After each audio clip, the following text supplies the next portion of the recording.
And thank you all for listening to this least inspirational or motivational thought.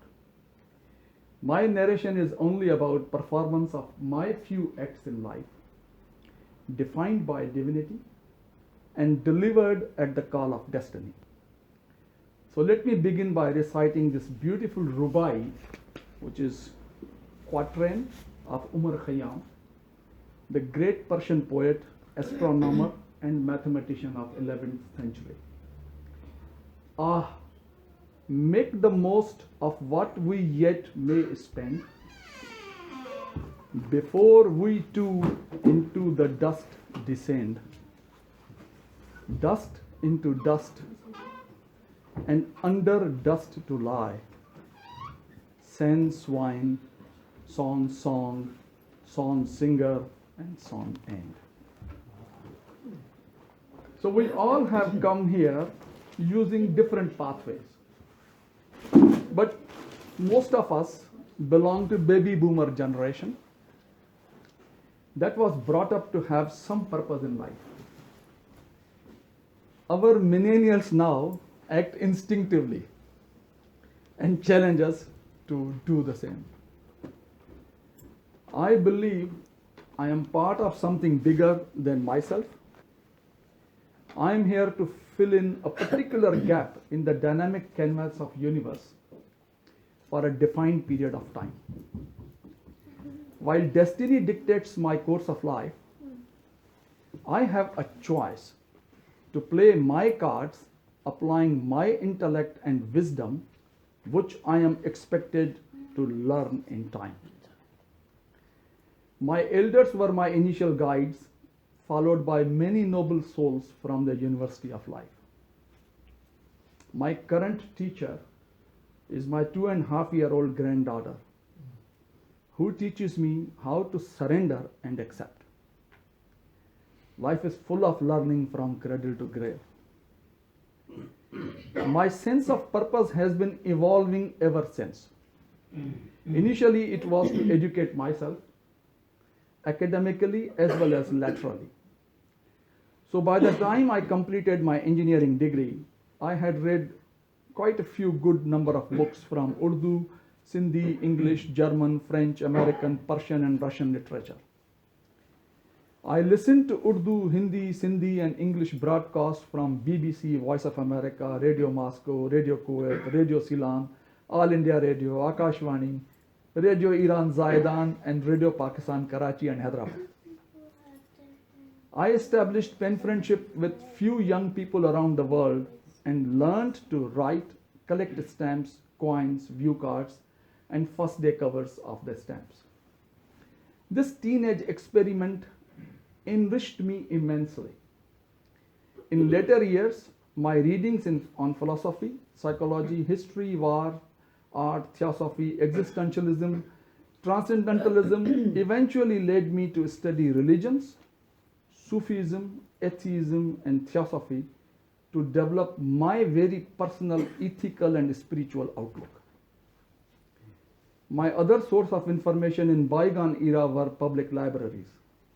As a year 8 student, I was the youngest member of American Center Library and became member of British Council Library in first year engineering. The wealth of information available from all these sources exposed me to global politics during Cold War era. I was amongst very first few people in my city who saw Neil Armstrong's moon landing film at American Center Hyderabad. Having learned how to use electronic and social media tools, I can instantly access information from around the world now by touching the divine search bar of Swami Google Ananda.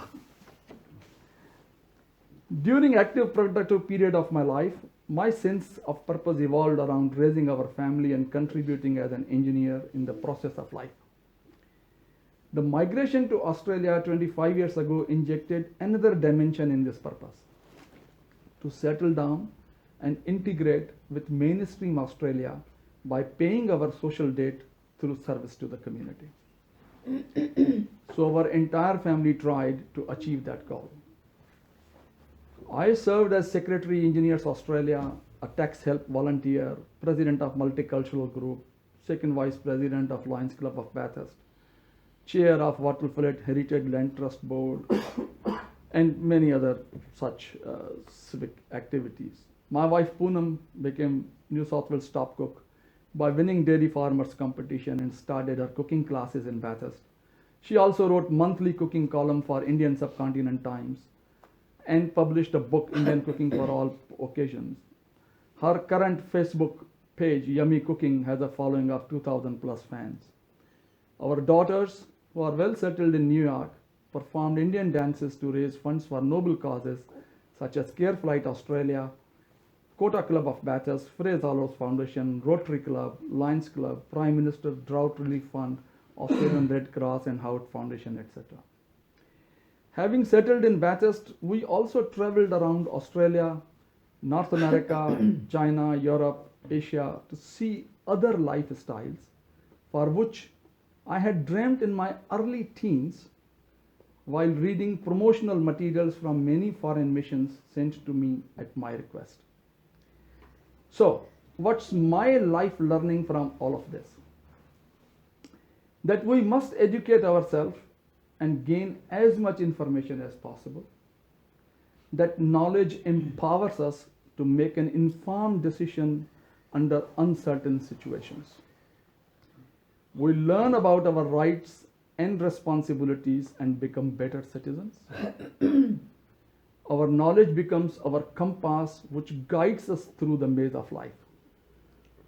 We overcome our unfounded fears by rationally analyzing the emerging situations, that we should have dreams and must realize them with actions.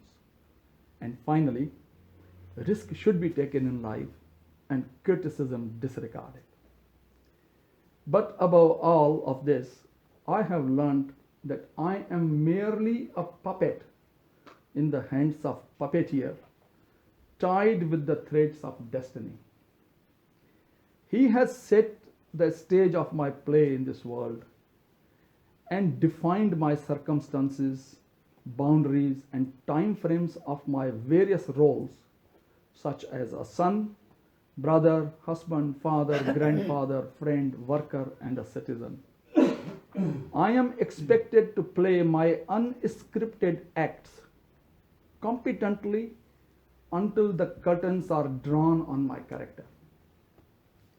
I only hope and pray that my delivery is liked by him and I am able to earn his mercy. Nothing else matters thereafter. So let me conclude with this another beautiful rubai of Umar Khayyam. Ah, my beloved, fill the cup that clears today of past regrets and future fears. Tomorrow, why? Tomorrow I may be myself with yesterday's 7,000 years. Thank you.